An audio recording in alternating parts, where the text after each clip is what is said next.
So innovations are going to drive competitive advantage no matter what. That was an example of an engine created through nanotechnology that sits on the head of a pin.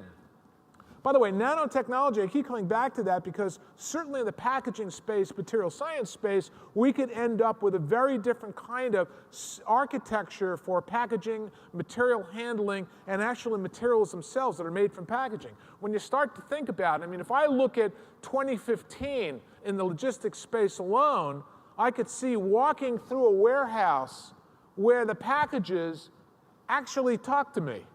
Actually let me know, well, you better get me on time to this customer. I got news for you because we may be out of time.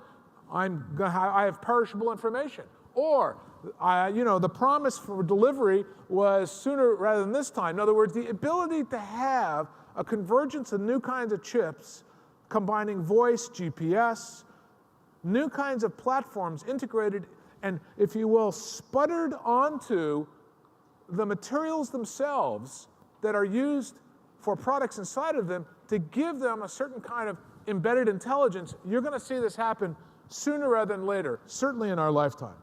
So these future engines of innovation, certainly nanotechnology, are going to be dramatic. Let's talk a little bit about nano.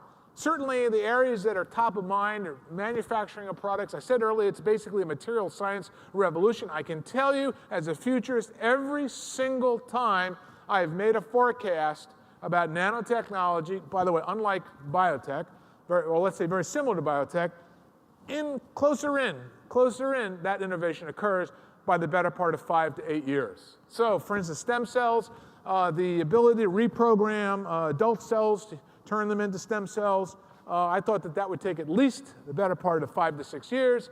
On the low end, it happened, of course, 3-4 months ago, not even that. Nanotechnology, the ability to have products in the marketplace, this has defied our forecasts. We now have companies like Mercedes-Benz that are using nanotechnology on their 500 series for coatings. You now have 20 companies that have brought out products that are using nano-based technologies. But the big opportunities in nano manufacturing, materials, certainly packaging, energy, communications has not happened yet. But it will happen. And when it does, it'll make the internet seem small. Small. For instance, this is an example of a nano engine.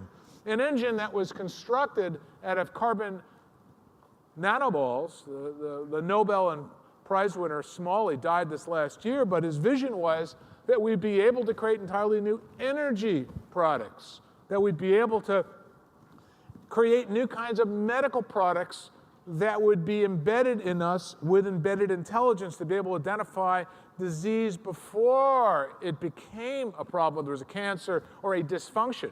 It would have a diagnostic window inside of us or early detection from the inside. But, to me, it's going to be a lot simpler. That's complex stuff to do. The ability to have more resilient, weatherproof, flexible, adaptable packaging for logistics, to me, makes a lot of sense. This is just one example of nano engines.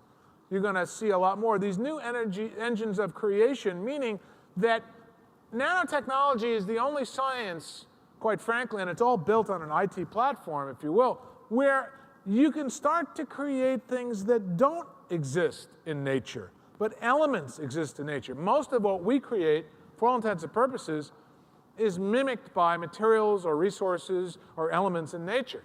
With nanotechnology, you might create those things that actually self-assemble themselves. You might create those kinds of things that we can program in information to create a new, if you will, coding or a new kind of functionality or a new kind of intelligence, and it might, for all intents and purposes, actually form itself with this intelligence. Now think about the implications for your business. What would be the advantage of having a self-assembling product? Well, at the National Science Foundation, we're looking at the better part of $1 trillion generated. And a lot of this, you have big companies that are working on this material science revolution right now, different pieces of it. Certainly, some of the companies may be even here today.